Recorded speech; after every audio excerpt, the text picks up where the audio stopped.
I want you to know that healthy relationships are not conflict free, but they are repair rich, okay?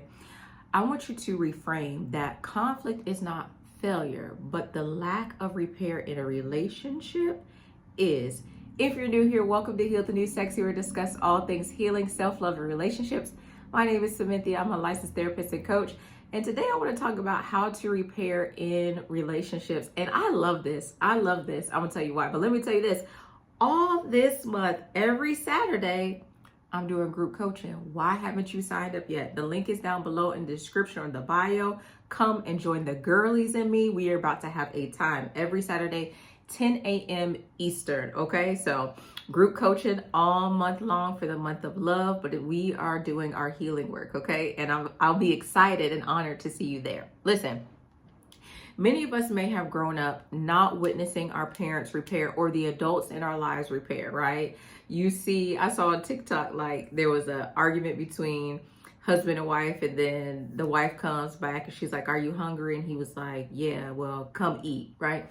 We're not doing that. We are going to work on our conflict resolution skills so that we are able to repair in healthy relationships, okay? And this is the other thing I want you to know. When you don't repair well in your relationship, that leads to bitterness, that leads to contempt, that leads to resentment, okay? That leads ultimately to the ending of relationship, because we have to be able to repair. Just like if I were to put get a tear in this sweater, right? I would go and have it stitched up to repair it. And that's the same thing. But before I get started, I want you to know this. I believe in all relationships that we should esteem each other.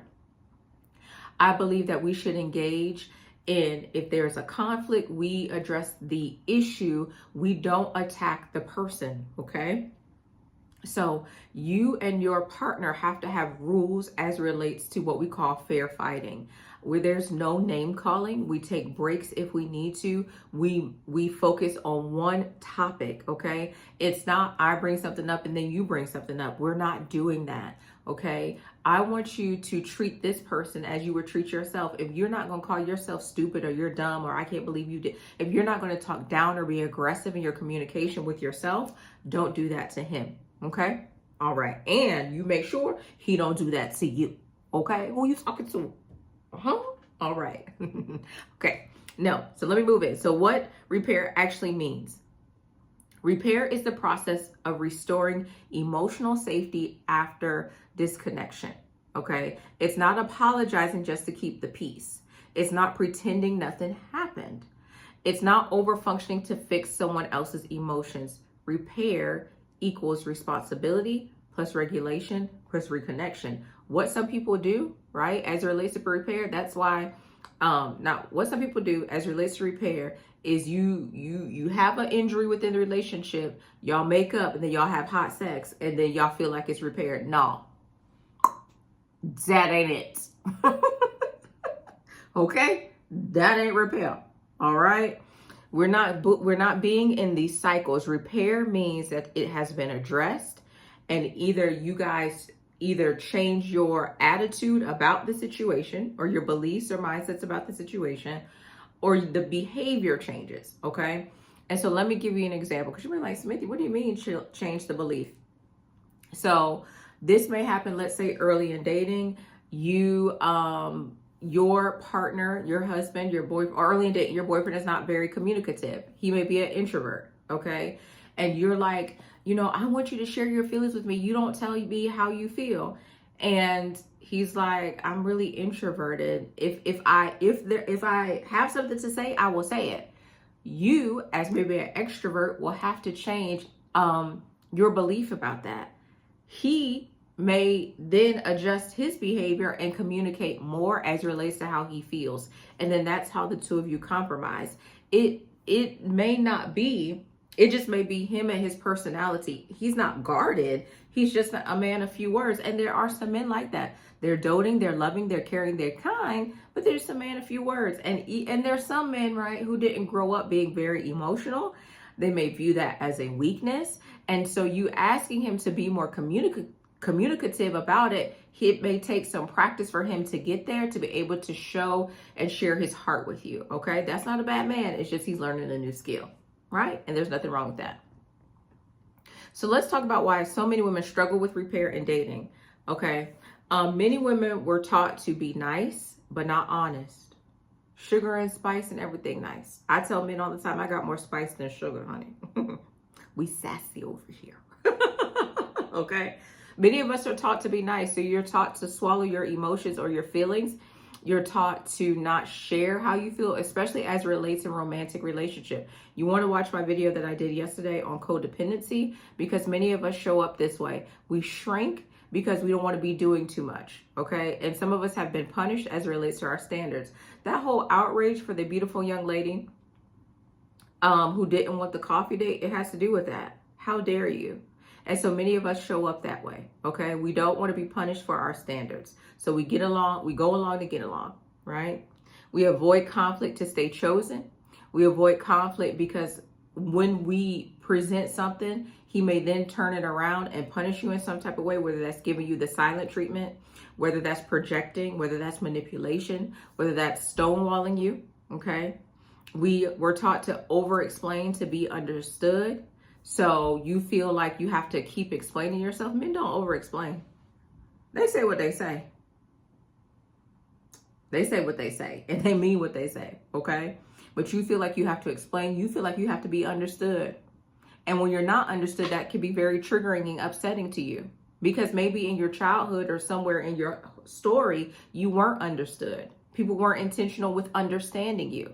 So now in your relationship, you feel like you have to over-explain, okay? And some women self-abandon to maintain closeness, okay?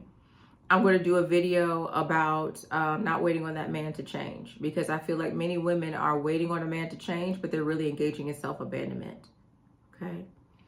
Listen, these are unhelpful patterns, okay? Sometimes women, as it relates to not being able to repair, you'll engage in some of these behaviors. You'll over text to regain reassurance. So you keep texting, or you text them long paragraphs about how you feel, right? You apologize for having needs. You apologize for bringing things up. You apologize because you see that he's become uncomfortable, or he's showing strong emotion as to relates to how you feel. You shouldn't do that, okay? Sometimes you may ruminate, and so you bring up the same thing over and over and over and over and over and over and over and over and over again, like Nelly said, right? And the reason why you do that is because it hasn't been resolved. It hasn't been settled in you. You still feel anxious. You still worry about it. You're still concerned about it. He may not have even, in this situation, the reason why I see women going over the same situation again and again and again is because their partner hasn't presented anything in order to soothe you. Now, let me talk about your responsibility. If you're in a relationship and your partner hasn't brought something that satisfy you, let's say, for instance, there was an injury in which he hurt your feelings, and you're like, you know, that really hurt my feelings when you did ABC 1, 2, 3. And he was like, okay, you know, I won't do it again. But you're like, he was real nonchalant about that. That apology didn't feel like, and then you go, well, I should have to, you know, bring it up for you to know. You should know that hurt my feelings. And then later on, it's like, you always hurt my feelings. Why? Because he didn't show up as, well, hopefully I use this, contrite as you wanted him to. Okay. But sometimes you can't control how somebody shows up when they show up to apologize. But especially if it's unhealthy, right? This may be a skill that you and your husband and your boyfriend start working on together, okay? We're going to be intentional about how we engage in conflict resolution with each other. We're going to be intentional about how we repair this relationship, because we want this to be long-term. Your husband, your boyfriend, your boo, bae, he may not have conflict resolution skills. And he may show up being defensive because he may in the past have been attacked or hurt or verbally abused by women. That may be a part of his story, okay? So just keep that in mind. So let's talk about your nervous system and all of this, because we got to throw that in there. Okay, repair doesn't start with talking. It starts with regulation, and regulation starts with you. It's not about what they say. It's not about how they show up. It starts with you addressing what triggered me, what upset me. And you may have to take a moment in order to collect your thoughts, in order to center yourself before you engage in conflict resolution, okay? Before you engage in repair. Now, let me say this. Repair is not self-sacrifice. When I did the video yesterday about codependency, I gave the example of the TikTok video where the lady was like, why do I always have to be the one? Why do I always have to be the one? Why do I always have to be the one? You don't. Repair is two people wanting to save and salvage the relationship. It takes two people to value the relationship. That's what repair is. You two in a relationship should get to the point that y'all rushing to say sorry to each other. I'm sorry, but no, baby, I'm sorry. Well, I did this. Well, baby, I did this. And I did, okay, this is what I'm going to do differently. But, oh, baby, I'm going to do this differently. Okay, baby. Y'all shouldn't want to be upset with each other. Why? Because this is the love of my life. I esteem him. It's God, myself. Okay? God, myself, and then. Yeah. Okay? All right. Okay. God, me, and then him. But we esteem each other. We hold each other high. I don't want to hurt my partner. I don't want to disappoint my partner. I don't want to frustrate my partner. But we both know that in this life, things going to happen. Because what? We're human. We're human. He's a human. I'm a human. And so it's going to happen, okay? Signs that you're not ready to repair yet. Your heart is racing. You're rehearsing the argument. You're ruminating. You want to win or be validated, so you want to be right, okay? And you're emotionally flooded. The emotions are coming very quickly, right? So I want you to pause before responding, and I want you to name your emotion privately. You may have to take some deep breaths. You may have to journal before you discuss this with him. And this is the thing. There are some people that are just like, no, I'm going to handle this right now. No, if you know that you can't handle it, if you know that conflict is a trigger for you, you may have grown up in a home with DV. You may have grown up with a home with people that were very critical and very harsh. And so that causes you to feel some type of way. You want to be able to regulate. And then with practice, you won't have to it won't take as long for you to regulate your emotions. You may be feeling fear, anxiety. You may be worried that he's going to reject you. And so you have to deal with that first before you address the issue. Because if you don't, then it's not the issue. You feel attacked by him. Okay? All right. Okay. Delay conversations until you can be present emotionally and physically. So I want you to do these things. These are some skills I'm going to give you for you to practice the next time that you have conflict. Now, I used to do couples therapy. I don't do it anymore, but I always would encourage couples to have either a daily talk about what's going well, what's not, what needs to be addressed, or monthly check-ins, okay? When you are intentional about checking in and doing health checks as it relates to your relationship, that's going to reduce conflict because you're able to talk about it in a time where you're peaceful. I remember Steve Harvey, I don't know if it was on the radio or in one of his books, he mentioned that he and his wife, have a patio, and like around sunset, they will go outside at the cool of the day and they'd talk about the things that were happening in their relationship. And I feel like as it relates to repair and conflict resolution, that there should also be a level of prevention. Okay. Don't hold things until you're about to explode. Don't sweep things under the rug. You need to be able to have conversation with your partner. And especially if this is going to be someone you're going to do life with, and you're not judging them, you're not criticizing them, you're just telling them how something makes you feel. Okay. All right. So, I'm going to give you a few examples. So when this happened, I felt disconnected. When we went out to dinner yesterday and you didn't introduce me to your coworker, that made me feel disconnected because even though this relationship is new, I'm interested in getting to know the people that are important in your life. All right. I noticed I shut down after that conversation. And I don't want to do that. But let me explain to you why I shut down. It had nothing to do with you. It's just that in that moment, I felt very overwhelmed with the information that you were sharing with me. I took a moment to recalibrate myself, and this is my response to what you were saying. Okay. I want you to avoid accusations, labels, and character attacks. You are describing an impact as it relates to what your man, your bae, your husband did. You are not calling them a villain. And that can cause, if you, especially if you're coming in a very strong way, yeah, you did lie because you told me that you was going to be at your friend's house, but you was over there and at somebody else's house. That's not the friend you told me. He may say, bae, hold on, slow down. I did go to Jerome's house. We went from Jerome's house to Matthew's house because Jerome's Jerome ain't pay his Netflix bill because he in between. And so I went over to Matthew's house. I was going to tell you, but when I got the opportunity to, you were already texting me, accused me of doing something that I wasn't doing. Don't accuse him. And let me tell you, let me say this, even if you have the evidence of he doing something that he shouldn't, don't accuse him. You know why? Because 9 times out of 10, an unhealthy man is not going to be forthcoming. He's not going to tell you the truth anyway. If you have the evidence, then you do what you need to do with the evidence, and either you make one or two choices. You accept it and the behavior, or you disconnect and you move on. We're not sitting here accusing people. I'm not going to accuse you. Look, this is the evidence. I accept it, or I say this is the evidence. I'm going about my way. Okay. I want you to take responsibility for your side. Listen, the whole red pill movement, they was outside talking about something. These women need to be held accountable. They need to be held accountable. And the thing is, as it relates to accountability, is that many of them felt like women were not showing up and taking responsibility for their behavior. Okay, we over here, we're healed.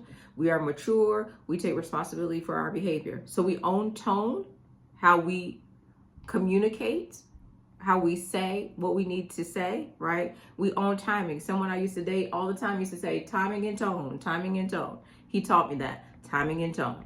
There'll be sometimes I'm going to be like, I want to say what I want to say, when I want to say it, how I want to say it. And anytime is good for me, but you can't do that. You have to be mindful of his feelings and his heart and his emotions, okay? Assumptions, right? You don't want to assume. What they say about assume makes a what out of you and me. That's what they say, okay? And then you want to also avoid, if you also want to own up if you're avoidant of conflict. He can tell in your body and your mannerisms that something's going on. Baby, what's wrong? Nothing. That man ain't no mind reader. Tell him what's going on and how it made you feel. Listen, we live together. When your children's mother comes over here, I don't feel comfortable with her coming in my home. I need you to meet her at the door. Your babies come in, she stay outside. Because she's immature. She posted TikToks in my bathroom. And do you want me to... No, don't say that part. Don't say that part. Don't say that part. Don't say that part. Okay? Okay? Be responsible for how you're showing up as it relates to conflict. And this is the thing.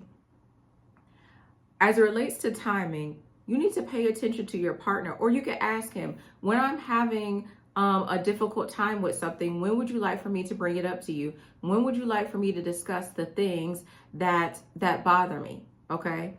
And he may say, babe, like right after work is not a good time for me. Let me come home, let me shower, let me eat, let me relax for a second, and then let's have this conversation. Okay. Please don't fuss with me early in the morning. Let's schedule a time. We'll go out when the kids aren't around and we'll talk about whatever it is that you want to talk about. Baby, I am not avoiding you, but this is what I need. Be open and then share with him, okay, this is what I need. And you talk about it with each other, okay? I know I'm helping y'all. Okay? Listen. I want you to know that repair fails when both people are focused on being right instead of being real. Repair requires vulnerability and honesty, okay? And so that's what you want to provide to your partner, but that's what you also want to have. So let's talk about what's needed in order to move forward. You want to not make demands or ultimatums. If you keep your and he better not have none of this, but if you keep your work wife, it's over between us. That's an ultimatum. You shouldn't have no work wife though. What he got a work wife for? One woman is enough. Okay. All right. Make clear requests. In the future, I need direct communication. I need reassurance when plans change. I need us to pause instead of escalating. If you see he's escalating or he picks up that you're escalating, y'all can have a code word. Hey, you take a pause, all right? This is where standards live. You need to create rules, the two of you, write it out. This is our contract. When there's conflict, this is what we're going to do. We're going to give each other space, time. He may go for a walk. Just because he goes for a walk doesn't mean you follow him. He goes for a walk, you don't text him. You allow him the time to clear his mind, and you take that time to clear yours as well and to regulate yourself, right? You want to assess somebody's capacity to repair. You want to watch for if they're able to take accountability for their behavior, if they have emotional presence. He on the phone texting, all right, okay, yeah, she always got something to say. She always No, you don't want to do that. You don't want to allow that, and you don't want to do that either. Do not check out when you're supposed to be repairing. This is for you guys to be coming together, okay? You need to, do you have willingness to reflect, and are they willing to reflect on their behavior? Then they come back and they say, babe, I see your side and how that made you upset. It wasn't my intention to ever hurt you, my girl. I love you, I adore you, and I won't do it again, okay? And then also, is there follow through? Do they follow through with the behavior change? Someone asked me about behavior change, whether or not the person is just like doing it in the moment, and the answer to that is consistency. Okay, do they change because there's no longer strife or heat in the relationship, or you stayed? Okay, a man should be consistent as relates to his repair. All right. A red flag is someone who avoids repair, minimizes, or punishes you with withdrawal. They stonewall you. You don't want to be with that person, okay? That person doesn't have the capacity for repair, and what will happen is long-term resentment and contempt and bitterness, and that will end the relationship, okay? I want you to know that repair is information, not just resolution, okay? Repair shows you who someone is under stress and under duress. Well, not duress, under stress, okay? Duress is that legal term that I really don't know, but it's like I signed this contract under duress, okay? I want you to know that while chemistry fades, conflict patterns remain. This is who they are. How they show up for conflict, that's who they are. And it can change if they want to do the work, or you can change if you want to do the work. A person's repair skills predict relationship health more than attraction. That's what the Gottman says. Contempt, person has contempt, that's going to lead to divorce. You got to address that, okay?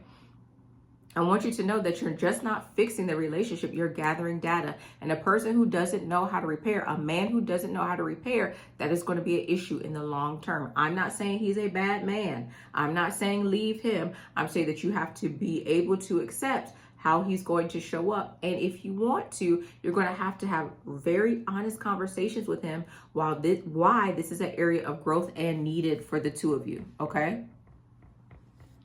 All right, so let's talk about what repair is not. It's not begging for closure. Give yourself closure. Okay? It's not chasing emotional availability. If he's not emotionally available, then you need to move on. Well, if he's not emotionally available, but he's aware, he's in therapy, he has coaching, he's doing the work, and you are willing to work with him, then do that. There are good men that need to learn how to be emotionally available, okay? This is not over communicating your worth. You don't have to communicate your worth. That man sees your worth. But you teach him how to treat you. So you're going to teach him whether he can get you at a discount or not. Huh? Okay. All right. And it's not staying calm while being disrespected. And let me say this. There are certain situations that you can't repair from. I may do a video about that if you want me to. There's certain levels of disrespect that you can't repair from. No, we're not repairing because we're not tolerating that poor behavior. All right. So I want you to know that repair is how love grows. It's not how it ends. Don't shy away from conflict. Go ahead and create a plan for how you will address conflict early on in the relationship. So both of you already know a healthy relationship requires repair. It requires conflict resolution. It requires you seeing that person and understanding that you are not fighting them. You don't want to damage your man. You don't want to hurt him, but you want to be able to address conflict and disagreements that come up. All right. My name is Samantha. This is Heal the New Sexy. Till we talk again.